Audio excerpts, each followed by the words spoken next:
This is probably the most unique media packaging we've seen for a smartphone in a while, and it's no surprise that it's from Oppo, who usually get the unboxing experience spot on. It's quite a refreshing touch, and the big box of course has a graphic of the Oppo Reno4 Pro 5G, which we're taking a look at in this video. It opens up to reveal the smartphone's box as well as the Oppo Enco W51 True Wireless Earbuds. Getting back to the Reno4 Pro 5G, our variant comes with 12GB of RAM and 256GB of storage. Of course, it sports 5G and also comes with the full Android experience that everyone comes to expect, and this phone's in the galactic blue color finish, something which we're excited to see in person. Let's just take off the plastic packaging and you'll see that the unboxing experience has both a slide and a box lift involved before we get to the small box inside.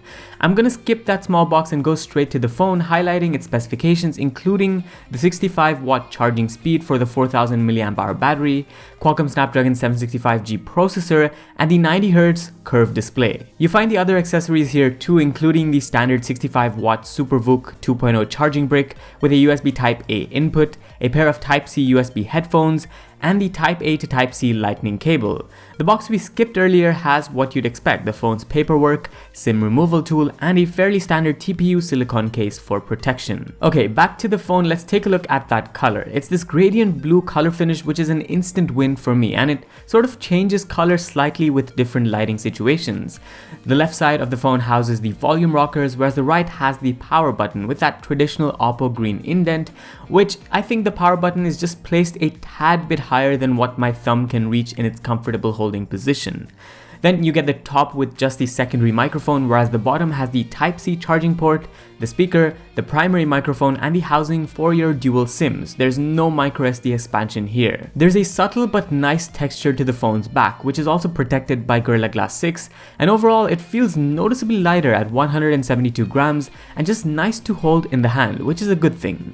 The back is also where you find the triple camera setup, which is made of a 48 megapixel Sony IMX586 primary lens, a 13 megapixel telephoto lens with 2x optical zoom, as well as a 12 megapixel ultra wide lens, which is also the dedicated video lens for the phone, capable of 4K 30fps video footage. The setup protrudes outward, so maybe using a case for long-term durability might be a good idea here. Starting up the phone, you find the traditional Oppo setup experience, and you'll quickly figure out that it's ColorOS 7, 7.2 to be specific, on top of Android 10. And as far as that display is concerned, it's a 6.5-inch 1080 by 2400 panel, again Gorilla Glass 6 protected, but being AMOLED you get the benefit of vibrant colors, HDR10+, as well as a higher 90Hz refresh rate as I mentioned before.